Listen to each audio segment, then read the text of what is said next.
নমস্কাৰ প্ৰথমতে Saikia electrical and ceiling চেনেলটোলৈ আপোনাক স্বাগতম জনাইছোঁ।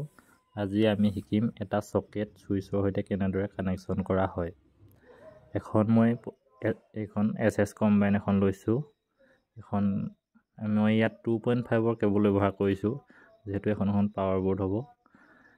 আমি প্ৰথমতেই এই 2.5ৰ কেবল লৈ লৈছোঁ।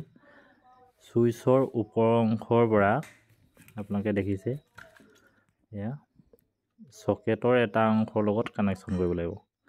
এই সকেটৰ যিটো ফেচ পইণ্ট আছে, লেখা আছে ফেচ বুলি দেখিব, আপোনালোকে P বুলি লেখা আছে, সেই অংশটোৰ সৈতে আমি ধুনীয়াকৈ এইটো দেখিছে যে আপোনালোকে সুইচৰ ওপৰ অংশত আমি এইটো 2.5ৰ কেবলডাল লগাই দিছোঁ। এয়া দেখিছে, তাক আমি ধুনীয়াকৈ টেষ্টাৰৰ সহায়ত পকাই দিছোঁ। এনেদৰে ধুনীয়াকৈ টান কৰি ল'ব লাগিব।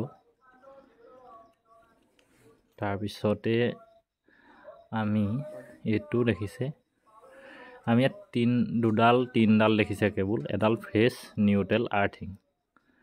মই এইটো যিহেতু একে কালাৰৰ হয়, সেইকাৰণে এটা ৰঙা টেপ মাৰি ফেচটো চিনাক্ত কৰি লৈছোঁ আৰু আনডাল নিউট্ৰেল। এইডাল নিউট্ৰেল, ইয়াক আমি সকেটৰ আনটো অংশত লগাই দিছোঁ। ধুনীয়াকৈ লগাই দি তাক টান কৰি দিছোঁ।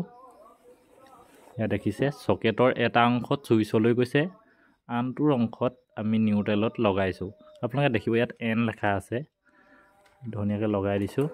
এইটো টেপ মাৰি যিহেতু দেখিছে আপোনালোকে এডাল ধুনীয়াকৈ কাটি লৈ ইয়াক আমি সুইচৰ ওপৰ অংশটোত অথনি দেখিছিলে আপোনালোকে সকেটৰ সৈতে কানেকশ্যন হৈ আছে, সেইকাৰণে এইডাল আমি সুইচৰ তলৰ অংশত লগাই দিম। এইটো হৈছে এটা ফেচ পইণ্ট, ইয়াক আমি সুইচৰ তলৰ অংশত লগাম। ইয়াত দেখিছে সুইচৰ তলৰ অংশত লগোৱা হৈছে আৰু আনডাল সুইচৰ ওপৰৰ পৰা সকেটৰ লগত সংযোগ কৰাই দিয়া হৈছে, যিহেতু সুইচটো অন কৰিলেই সকেটত কাৰেণ্ট পাব। এইডাল ৰঙাডাল আমি 1mm কেবল ব্যৱহাৰ কৰিছোঁ। এইডাল আৰ্থিং, সকেটৰ যিটো ওপৰ অংশ দেখিছে আপোনালোকে, 3টা পইণ্টৰ ওপৰ অংশ যিটো আছে, তাত আমি এই আৰ্থিঙৰ কেবলডাল লগাই দিম।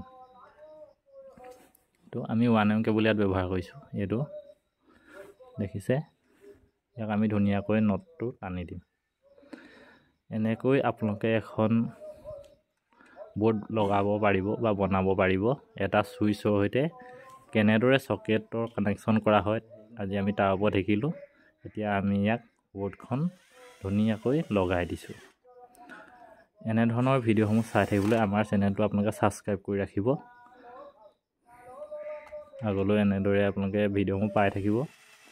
বন্ধু বান্ধৱী সকলৰ সৈতে আপোনালোকে ভিডিঅ'টো শ্বেয়াৰ কৰিব, যাতে আনেও নজনা কথাবিলাক জানিব পাৰে। এয়া বোৰ্ড যিহেতু হৈ গৈছে, থেংক ইউ।